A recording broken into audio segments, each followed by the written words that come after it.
6 guys in that too. And we had 7 meters.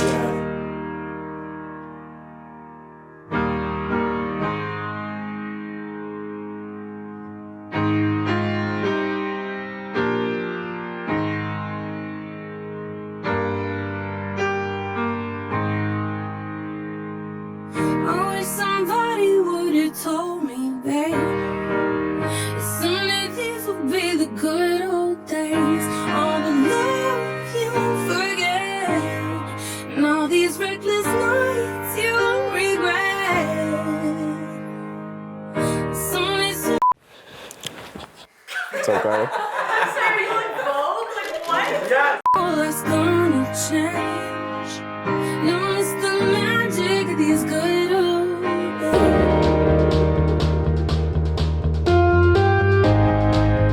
I would just say like 8th grade summer houseboat. My freshman year in houseboat. I just love everything to do with houseboat. Houseboat last year. Houseboat. It was the first time I went to houseboat and just, you know, the cooking with the guys, hanging out with the guys, sleeping with the guys, looking at the stars every night, you know, having rap battles every night with the guys. I would say houseboat. I was like kind of nervous because I'm just like, okay, like I'm on a boat for a week, like, okay. Luca was like, yo, we should get fishing poles from Walmart. So he got like 2 for like $10. We went out there for an hour one night and just went fishing. I don't think we caught anything, but. I think the second to last night of houseboat, I was like, man, I gotta poop. There's a thing, it's called aqua dump, and you can assume what it is by the name. We were taking aqua dumps. If you don't know what that is, it's when you take a dump in the aqua, that's the water. The ongoing joke of aqua dumps. I could never, you know, work up the courage to actually do it, but Jimmer and Micah must have been like, what are these boys doing? Like, One time we were on the floats and, you know, I took a little aqua dump. I think it was Noah. It went down and it started coming back up, and I think that was the scariest moment in my life because it was like a torpedo just coming right at me. And he's like, oh, it's a floater. And I was like, oh, it's a floater. And it was just like, it's so scary, dude. We're like getting in our beds, like the lights are off, and we're talking, but like everyone's like winding down, and I was like, yo guys, I'm gonna go poop right next to Jimmer. I like sneak around, I do this like parkour around, and so the guys are at the top of the boat, like the ledge, like peering, like, the whole time. I can see them, it's like little monkeys. I eventually sneak in, I have to like dip my toe, I go super slowly in the water, and I start pooping. These guys, I think it was Luca that had the first throw. He found something, like a big, like a can of water, and he just takes it and he throws it as hard as he can in the water right next to me. And it's so, because it's the middle of the night, it's so loud. And so Jimmer's like, what's wrong? And so I had to go under the boat in the water. Jimmer doesn't wake up. I sneak back around him all wet, and we start yelling at the top of the boat like as I'm celebrating. That was a good time. On houseboat, everybody's doing these flips off the boat, and I'll do front flips off the top of the boat, but I was trying to do a backflip. That's what everybody's doing, like that was the thing to do. Casey, he said everybody's done a backflip. That's not true, because I have not done it. I mean, everyone had done like a gainer, like that was like kind of like, that's like the thing to do. It's so cool, everyone's done it. I feel like obligated to, because it's like, everyone does it, like the peer pressure is there. I've tried multiple times and just failed miserably. And when I tell you I tried for hours, like over and over again, and I never got it, but I kept back flopping, and it just kind of became the running joke of like, Katie, are you gonna try a backflip again? Like, you're gonna get it, and everybody just watching me and like cheering me on with it. Backflip, fail, guaranteed. What I said. I'm trying to like avoid the question of like, have you done it? Are you gonna do it? I'm like trying to avoid it because like I don't want to do it, or like I do want to do it, I just can't do it. I remember there was a couple times where I tried doing it like off the slides or like the shorter sides, and I just like back flopped every time. Like it just hurt so bad. I was just terrified. There was no way I was doing that. Maybe one day I'll get it. Just having my siblings around too, especially Roman. Just having him be comfortable around the seniors and seeing how he grows in worship, just his involvement has been really encouraging to me. One of my favorite memories from Reckless are lip syncs throughout the years at winter camp. As long as we're better than the 8th grade boys, Alice will feel like this is a mission accomplished. A freshman year, if you guys remember, Get Shrek'd. I think that one should have won easily. Michael Wood was rocking a big like Shrek mask. Sophomore year, I think we did some sort of like a breakup story. We did Baby junior year. I think we got kind of robbed. I feel like we got robbed a few different years. I think this year's was my favorite. We kind of did like a recap of all the lip syncs throughout the year. Time will tell you this is what I say. Then at the end, we like had graduation caps and we threw them into the crowd. This year, obviously, we kind of had no dances to any of the songs, and we had no idea what we were gonna do. And me, Charlie, Luca, Caleb, we all did a dance class. We learned a bunch of like different choreographed dances. We were able to throw those into our lip sync dances. I think last second, us being able to like pull together those wah dances into random 2016 songs was a really fun memory. The senior boys. I think we got kind of robbed. Thank you, Miss Burek. My favorite memory is probably my first time coming. I was like super nervous at first, but I ended up like having a really good time and like just making a bunch of new friends. The first time I showed up, I walked up not really knowing anyone, and Annika just walked up and hugged me. It was one of the first times I felt like I belonged somewhere. My first time at Reckless was scary at first. I didn't know how anything worked. I didn't know you like eat with your grade. I didn't know anything. So Kylie came over to me and she just gave me a hug and she was like, I'm so happy you're here. Like, you have to meet everyone. I just felt so welcomed. Then the second time I came back, I felt even more welcomed and everyone was just giving me hugs, and I was like, I know I'm like meant to be here. Junior year, I was just kind of in like a lost place. I didn't really have many friends. I came like searching for like just like a community and like a place to myself. And then I walk in and then Annika like ran up to me. She gave me a hug. She was like, oh my gosh, Kaylee. And then in our small group, like everyone was being so vulnerable and sharing. I just remember everyone in the room was like crying that day, and I just felt like God's presence was so like present. And it was just an amazing moment. And then I kept going back. Last winter camp, man, the walks to Mama Semino's. Mama Semino's. Mama Semino's, pizza place. I'd say like 12:30, we decided to set off on a little adventure. We were like, yo, we should go like downtown Lake Geneva. So we walked, I don't know, a half hour. I think the original plan was McDonald's. There might have been a leader there with us. I think, yeah, Theo did join along with us. Sorry, Theo. You get to McDonald's and it's closed. It was closed. I was gonna lose my mind. I was so hungry. We walked all this way. I was so sad. We were all like so hungry. It's like probably 1 a.m. at this point, and we're all like so like defeated after like McDonald's was closed. Judah Fromm looks and he's like, guys, like this lady said this pizza place is still open. This light up sign said, Mama Sereno's Pizza. Pizza. Our waitress sits us down and she's like, so like you guys got a big group, like you guys must be from like Alpine Valley or something. And Kyle Eddie's just like, yeah, we're from Alpine Valley. Everyone kind of looks at him and like looks around because we're all like, why are we lying? Like she obviously doesn't care. We ordered 2 like 28-inch pizzas. They were massive pizzas. The pizzas were this big and we destroyed all of them. Colin paid for the pizza. I don't think we paid him back. Oh my gosh. So I think we all owe him $10 still, but. Probably the best pizza I've ever had. Thought it was the best pizza I've ever had in my life. Best pizza I've ever had. Some of the best pizza I've ever had. The walk there, we were all freezing cold and starving and like in bad moods. I remember going back to camp with a full belly and just like happy about the trip. On the way back, we were just vibing, hanging out. It was awesome. It's like a memory we'll have forever. And hopefully other kids don't do that because we don't want to encourage that. But you should do it. Well, Denver overall was just incredible, and the DR. The Denver mission trip. 8th grade Denver trip. The Denver trip. I would say there was an incredible moment. There's like a giant fountain, by the way, in Denver. And somebody's like, hey, like, should we run through the fountain? I think it was Alice. Good job, Alice. They're all talking. They're like, should we take our shoes off? Should we take our socks off? I'm like one of those kind of like bold, like go get it kind of guys. They're all talking and I just book it through.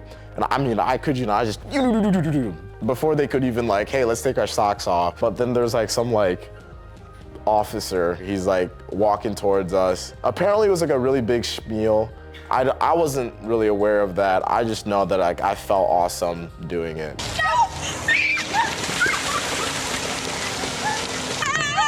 The Rangers are coming over here. When we were in Denver, we stayed at a church. I went out and I kind of just looked for a spot where I could sit and just chill. And there was this hill right where we were staying, and I sat down there and I could see the whole city lights. There was just kind of like a group of people who like would consistently kind of like go out on this hill that like peered into the city. Throughout the week, the number of people that started just showing up at night looking at the city was growing. And we would just sit over at the church we were staying at night and just look over Denver and talk about faith. We were just so like happy and like content with like the trip that we had and like the joy that we've like found. It was kind of my introduction to having those types of conversations with my peers and my friends.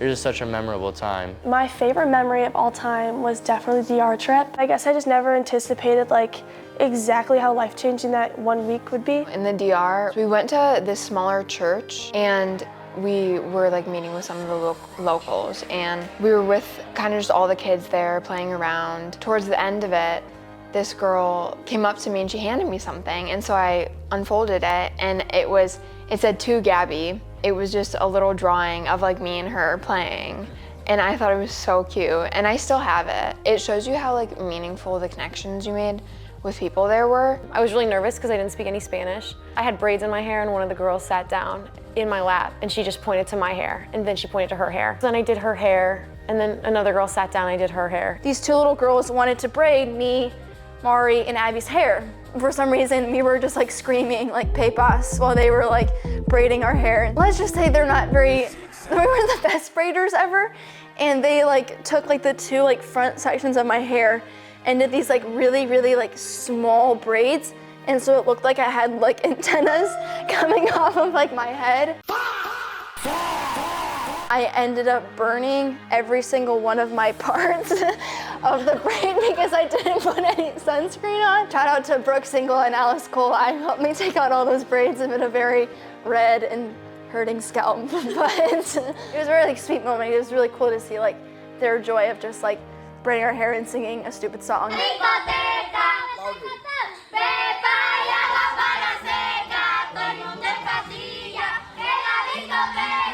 The kids in the DR were so joyful and so grateful and so happy. Yeah, they were amazing.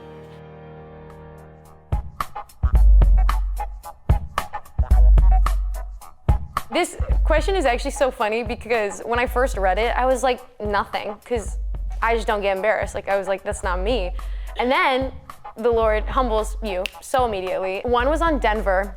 We were separated into groups for cooking, cleaning, all the stuff. We were on the breakfast crew, and one of the leaders, he was like, okay, Dylan, pancakes, Annika, eggs, like Alice, muffins. I'm like, okay.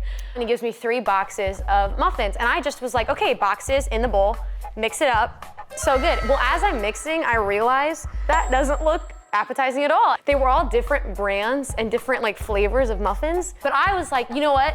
Maybe people won't notice. And then the leader was like, no, you have to like stand behind them because you had to stand behind what you made and like serve. And they were the first thing. I had to stand there while everybody comes. All the leaders, like Steve and Blake, none of them are like, oh yeah, like I'll take a muffin. They're like, what did you do? The moral of the story is I blame the leader guy who gave me the 3 boxes of muffins. This would be the most embarrassing moment for me, again, on Denver. We had like free time, and I can't remember what I was doing, but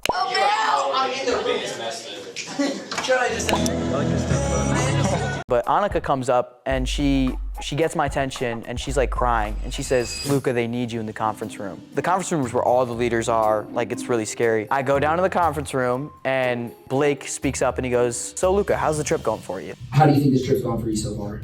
I thought it was going great, so I said, it's going great, like trip's going great. He like flips the switch and goes, well, Luca, it's really not going good for you. Frankly, Luca, the trip has not gone well for you in some of the ways you behave. And he tells me like, we've talked with other students and they say it's not going well. I'm trying to figure out what I had done or what I had said. Really worried, like, great, I'm gonna get kicked off this trip. I must have said or did something that was horrible. And then Blake out of nowhere just goes, I can't do it to you, buddy. I can't do this. Damn, I love you too much. All the leaders start laughing and I figure out that it's a prank. I thought I was in huge trouble. I was getting kicked off the trip. It was extremely embarrassing. I'm so sorry. I'm so sorry. But it was definitely an iconic moment of the trip, for sure. We were doing our love, sex, and dating series. Before like the sermon started, we did like a mini game. And so the mini game was, we'd have to like fill out these sheets. And if you and your partner had the exact same list, you guys were like soulmates. Who needs a writing utensil? Paper completed. Come sit on down. This random guy got called up to the stage, and so all the girls stood up, and if you had the same as him, like you'd stay standing. If it was something different, you sit down. Final three ladies, Starbucks. So all the Dunkin' ladies, grab a seat. I ended up being the last girl standing, so I was his partner. Basically, we both like stand in the middle and we'd face each other, and he'd run to one side of the room and had to grab something like using his mouth, bring it back to me. I had to grab it from his mouth using my mouth. And so round 1 was a Twizzler, which is fine. Round 2 was a gummy worm, and then round 3 was a Sour Patch Kid. And during that final round, let's just say lips got very close. And it was from everyone. And my older brother was actually in the back of the room and saw the whole thing. So shout out to Reagan Barnes to being a great partner. Probably when I kissed Reagan Barnes. We were on the bus. I don't really remember what was going on. There was like some music playing, and like I think me and Reagan were playing chicken. We have our tongues sticking out like that. And we keep getting closer and closer until Reagan just like goes straight fully in, and then I like freaked out and I like fell on the floor. When Reagan tells that story, he tells it like we kept leaning in, and then we like both kept leaning in. As I get really closer to Casey, I'm like, I'm about to have my first kiss with a guy. And I like keep going closer. He's not backing out, and I'm not backing out, so we just go in. Boop. Stop the cap.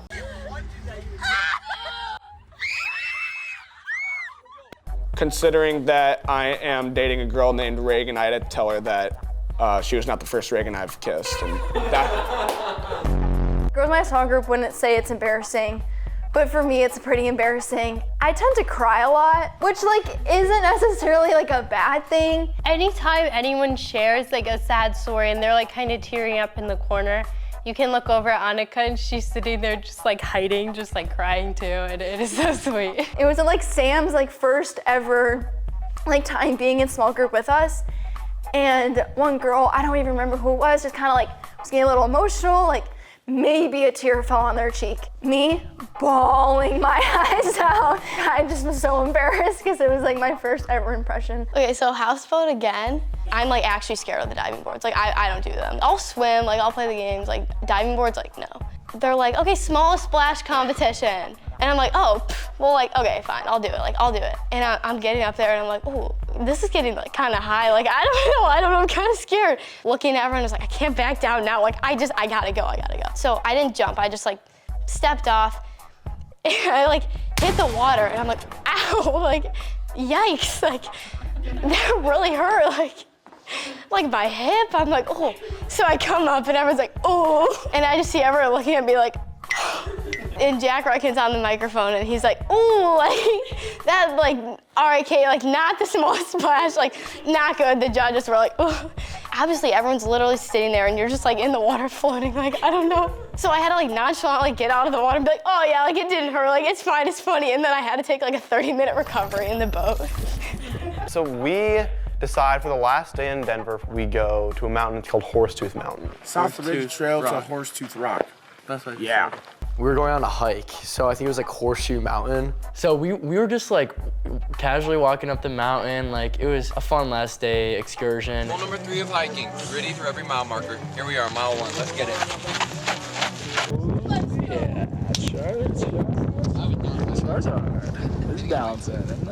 We're going up and we finally got to like this halfway point. We were gonna stop and just chill at this one spot and not go to the top. Blake, who's the youth pastor at the time, he goes, hey, everyone, we're stopping here for lunch. We were all eating lunch. You know, the leaders, they were like, kind of like talking about where we were gonna go next. There was like a peak that we were all looking at that looked like super small, like just like looking up. And Blake was like, I don't think we should take the kids up there. Like it looks too thin, it looks too small, like it doesn't look safe. Blake was like, we are not going up there. Blake thought it was dangerous. And then Charlie turned to me and he said, I'm gonna go pee real quick. Stop the cap. 15 minutes later, I get up and I'm kind of like looking for Charlie because I hadn't seen him. And I wasn't the only one because a bunch of people started like saying, where's Chuck? Where's Charlie? Where's Charlie? Where's Charlie? Where's Charlie? Where's Charlie? No one knows where Charlie is. I just kept going.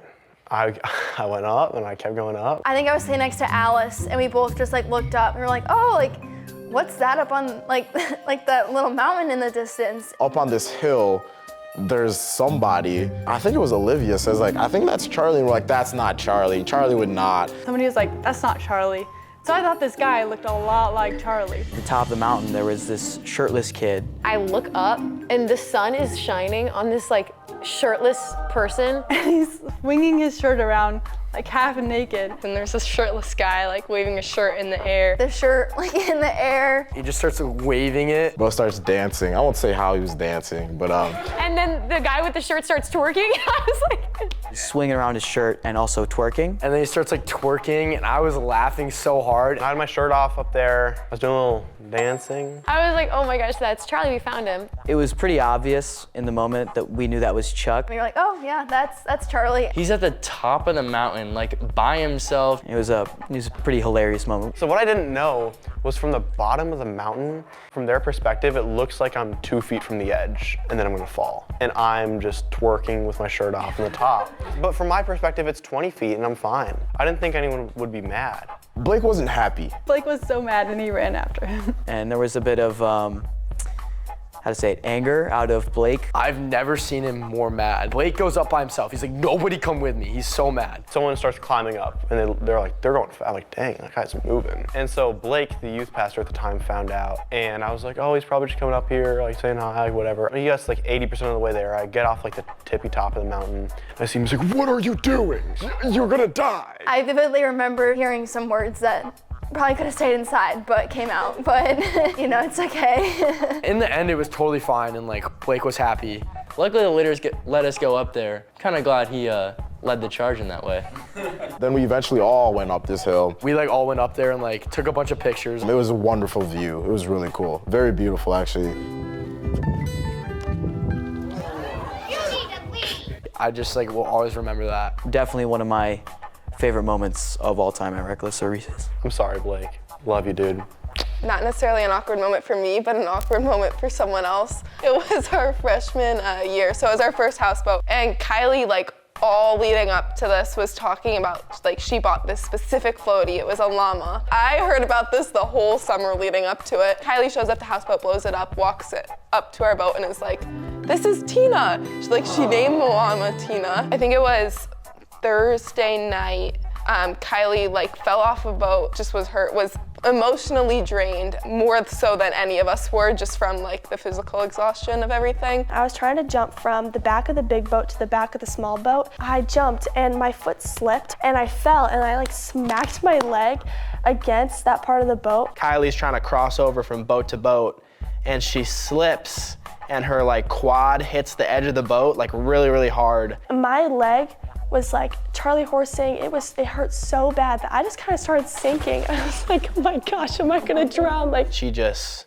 like sinks and I can like see her crying underwater. And I think I'm like the only person who really noticed it and I just see her sinking. I'm like, oh shoot, like that would suck if she drowned probably. So I just dive down real quick and I grab her. He actually just saved my life that day. They laid me on a couch and they were like getting me ice and electrolytes and Advil and anything I would need just to like feel more comfortable. Everyone was kind of surrounding me on the couch and they're like, hey, are you okay? And I'm just kind of screaming and I'm sobbing. The next morning is like when everyone's deflating all the floaties because we can't take them back with us. Abby Lucas is like sitting on our boat with Mari, like has like a full-on knife and is like stabbing all of them, like deflating them all. Abby like fully takes the knife and stabs Tina straight in the head as Kylie comes downstairs from something. She goes, oh no, Tina, she's dead. All of us are trying to sympathize, but we can't. We're like all just crying, laughing so hard, and Kylie's still like sitting there bawling, like she's actually so sad. I didn't break my leg, by the way. Sophomore year at winter camp, I was called up to do the stage game, and it was Tilted Towers where you like stack the blocks. My team had won one round and then the other team also won one round. So this was like our tiebreaker game and we start stacking and it gets higher and higher. And then I go to stack the block and the whole tower fell. I was like, oh, that's embarrassing because it's also in the winter camp recap video.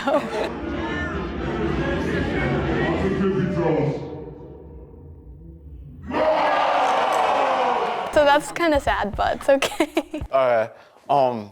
Carter says they're gonna bleep your name out, but you know who you are. It was a normal Sunday night Reckless, and the meal was burrito bowls. After we ate though, kept like complaining about his stomach. He was like, oh, like that burrito, well, it's not sitting right. It gets to the sermon. I'd say like Carter's about 20 minutes in, and all of a sudden like jumps up from the couch and like speed walks out of the like room. I was next to him and like, I swear I heard something. He doesn't tell anybody, he just goes home. And he just like texted me like, not good. So I was like thinking he'd be back maybe by worship.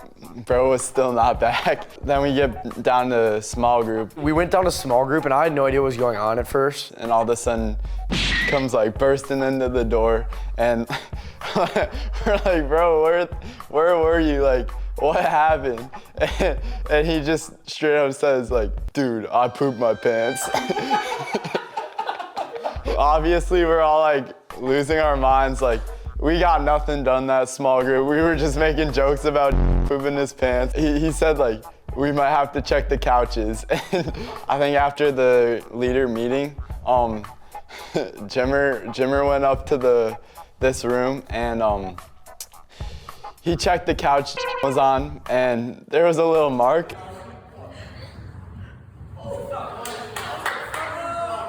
So you might want to check where you're sitting. So one of you guys might be sitting on poop right now.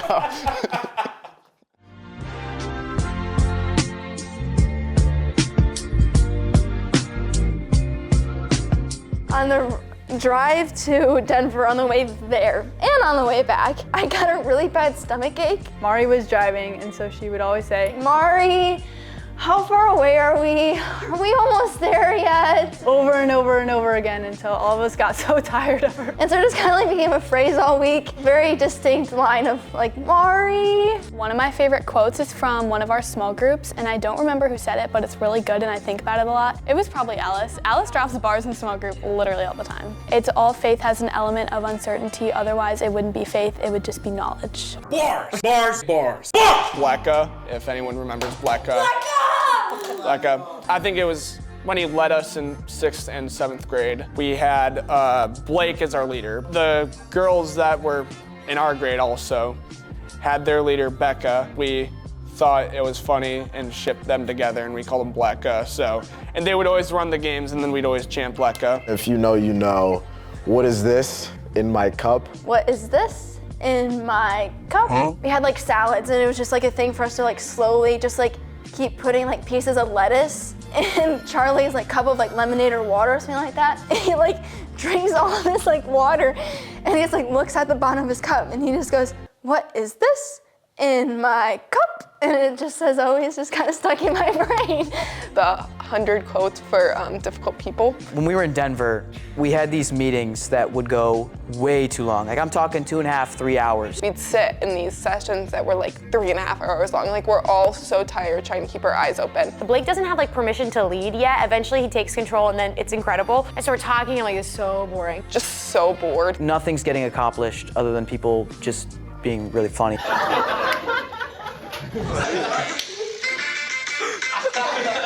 Alice, she spoke up and she actually asked something smart. I don't even know why. I don't even remember. All I remember is the leader who just like genuinely I don't think like liked us at all. She asked the question and this leader, he opened up this book. He couldn't have opened it here. He had to like lift it up. And we all can see the cover of it. It says 100 responses to difficult people. And it just was like quotes or answers for questions by difficult people or something like that. And I was like, okay. Anytime he answered anyone's questions, he'd go, I once read a quote, and then would pull up this book. And our leader, Blake, at the time, had gotten so mad at just him opening up this book. And I didn't even like register how bad it was. I thought it was kind of like funny. I was like, oh, he thinks I'm difficult. Blake has like told me multiple times post, he was like, I'm so mad at him. But to me, I just was like, yeah, okay. Like that, yeah, okay. It was funny to me. I didn't think anything of it. Houseboat small group this past year, we were all talking. Livy Coe said like this, she said this like extremely big word. It was probably like a deep conversation.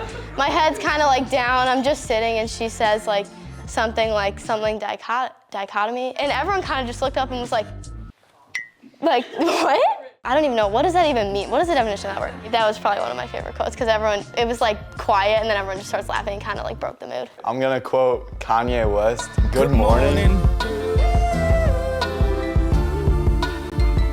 On sophomore year houseboat, Micah and Jimmer every morning would play this Kanye West song, Good Morning.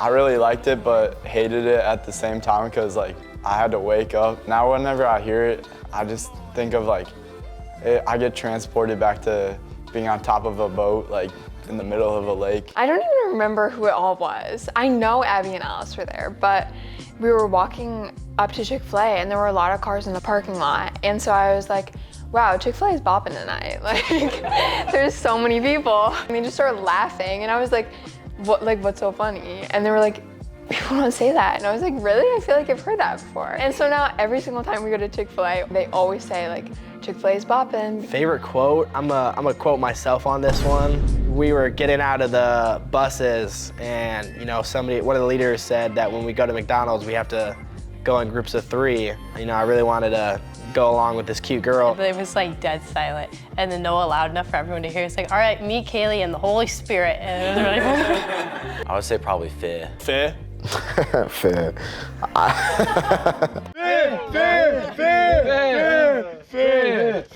It was from Houseboat. Charlie brought this shirt, this cutoff shirt that says like Fizz calling.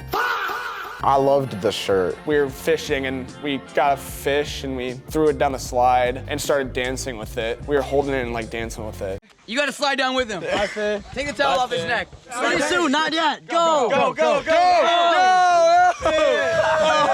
We're going down the slide, so I rode down the slide with the Fair.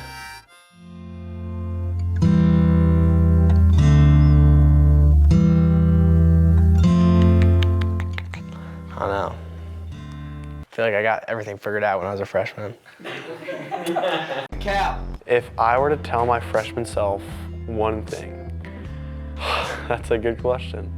I would probably just sit and listen because there was a lot that I wanted to say. I was an atheist my freshman year. I didn't believe in God. I wasn't a very big fan of him if he was real. I think a more convincing argument than evidence would be love for me. And so I would rather listen to what I had to say my freshman year. During freshman year, I was like so unbelievably scared of like what so many people thought about me. Like, oh my gosh, like, am I like weird? Am I like too loud? People kind of get caught up in like what people think of me. Will they like me if I'm just like myself? Now that I'm older, I'm just like, who cares? I just need to be like who I am and who like God made me to be. Probably to come to Reckless sooner. I wish I heard about it when I was a freshman, but I had no idea like it was even a thing. Not to care so much about what other people think and like put your identity in Christ. Just like be more confident in like who God made you and like be more confident that like your voice matters and people want to hear what you have to say. There's no need to like be afraid or be worried about what people think of you. Just like be yourself. Once I started just being myself, like the right people surrounded me in my life and I've just never been happier. Continue to be bold, but don't be reckless.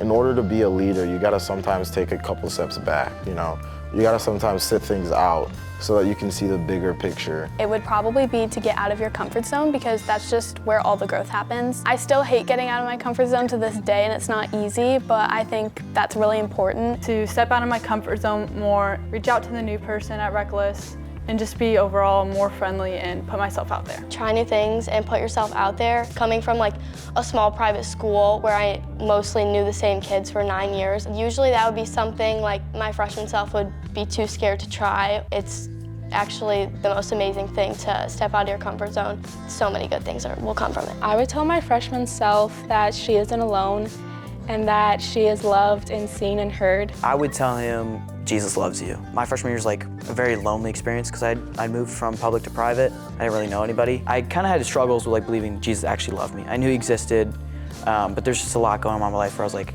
there's no way that he's a loving God. Like I just don't believe that he loves me. Looking back, everything that's happened over that time was an act of him loving me. I just wasn't able to recognize it then. So I would definitely go back to my freshman year self and tell him that Jesus loves you. Dylan Ox said it, Grace Bertrand said it, and Hannah Roberts said it. The biggest thing I would tell myself is to not take AP Stats. No, don't take AP Stats.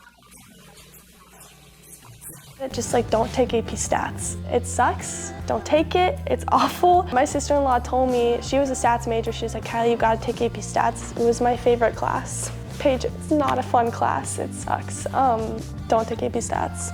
appreciate your small group leaders at Reckless. They're here for a reason, like they're not getting paid, and they actually want to be here, like they care about you and want to pour into you, so show them appreciation. So thank you, Micah, Jimmer, Riken. I couldn't ask for like better small group leaders. Stay consistent with whatever you do, whether it be through school or even like attendance at Reckless.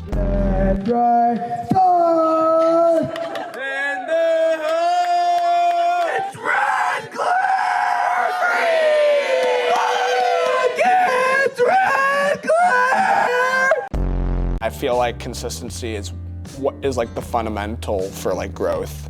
Just a simple reminder of trusting God. To trust in the Lord, like no matter what. Trust in God's plan even when it seems like it's not going the right way. It's like a phrase that gets tossed around so much, but Scripture says like God has a good plan for those who love Him. It can be hard to see the light, but God will always give you light, whether it be through the people He surrounds you with or community like Reckless, your family, whatever it is, He will give you a light in like the dark times. So I would just want to tell my freshman self to be rooted in my faith and have that be a priority first, because that truly is the best way of life. The community that surrounds you is so beautiful, it's so inviting.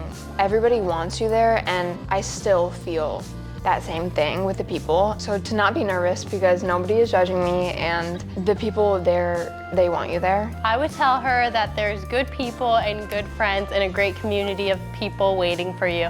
You just have to be patient and that your life's gonna be great.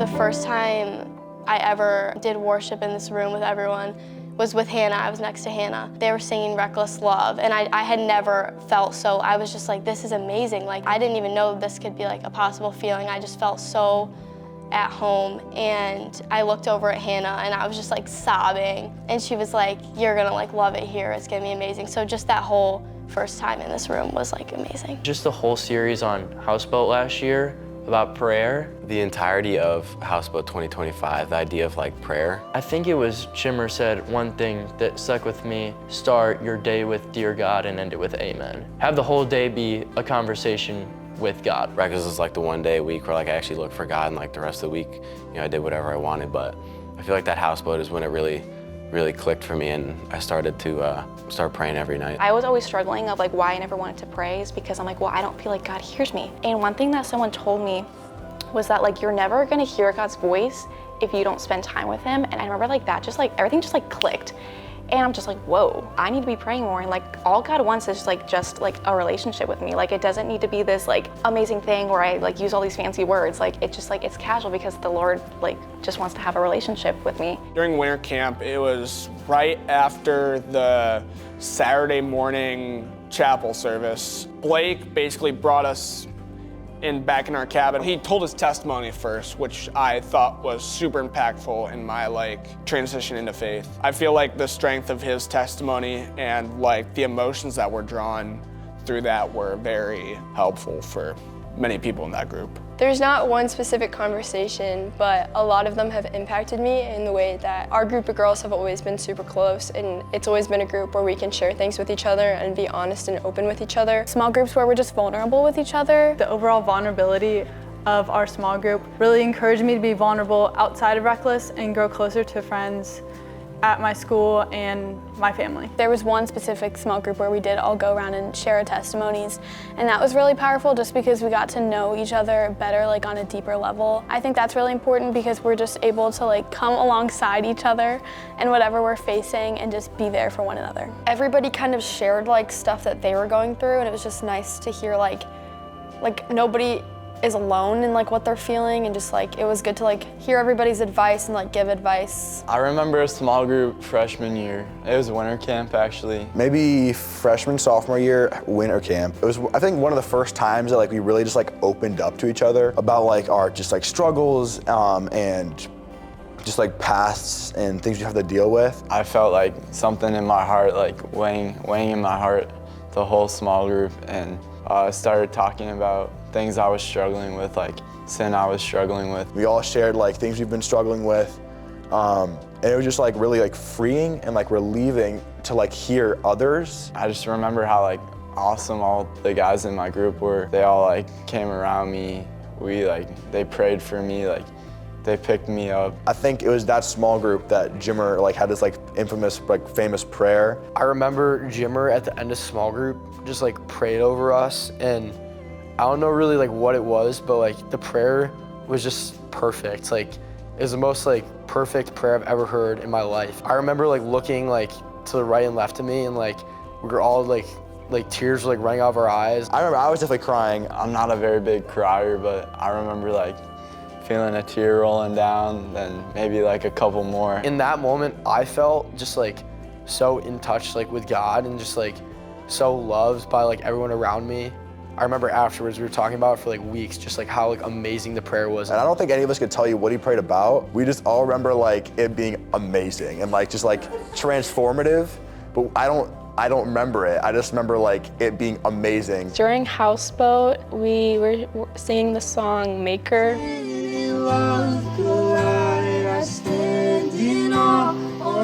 In the moment, I just really like felt and like heard God's presence. It was like one of those few moments when like you feel like he's like really there with you. We were on houseboat last year and we were talking with one of the houseboat leaders, Curly, and Abby was there, and we were all connecting about how difficult family can be. And she just had this wonderful message. She said, when Jesus is walking, he like finishes prayer and he goes and he walks on the water to the disciples. And Peter's like, is that you, Jesus? Jesus is like, it is I. And then Peter's like, if that's really you, like, I'm walking on the water. Peter gets out of the boat and he walks on this water, and there's huge waves, it says, and there's all this wind. He like looks at Jesus and Peter's able to walk through. But then Peter gets like nervous about the wind and he looks away and he starts to sink. And I was just remember thinking to myself, oh my gosh, if I just like look at Jesus, I can walk through the storm. And Abby said, you forgot the best part. When Peter starts to fall, Jesus catches him. And there's circumstances that they might not get better, but if you just keep your eyes on Jesus, you can walk through the storm. And the best part is when you take your eyes off of Jesus, he catches you every time.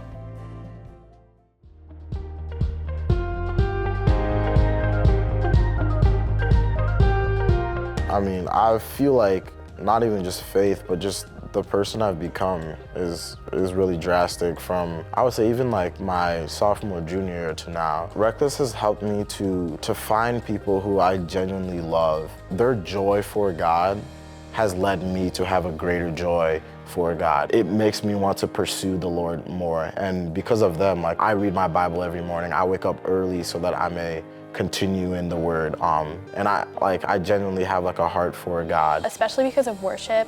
I just think it's so powerful because we're able to worship God like with such a great community. Coming in here, like just this environment, just like worshiping, I just feel like just genuinely like so like pulled into like my faith, and I truly feel God's presence when I'm at Reckless, and I think that's most like anywhere I felt him. So honestly, just like really just like being at Reckless, like it's like the reason like my faith is so strong. I really made my faith my own and not just my family's. Doing worship on my own time, also having Bible studies outside of Reckless, and reading my Bible at night and just making it my faith. I think my faith has changed at my time at Reckless just by making it my own. Not living for God because my parents are living for God or my friends living for God. I want to live for God because I want to, and I want to have a relationship with him. It's allowed me to like have my faith separate from my parents and learn how to like truly follow Jesus and truly like value him and like put him at the center of my life. And I think that is something that is so special because it's a hard thing to do if you're not like given a community like Reckless. It has allowed me to try things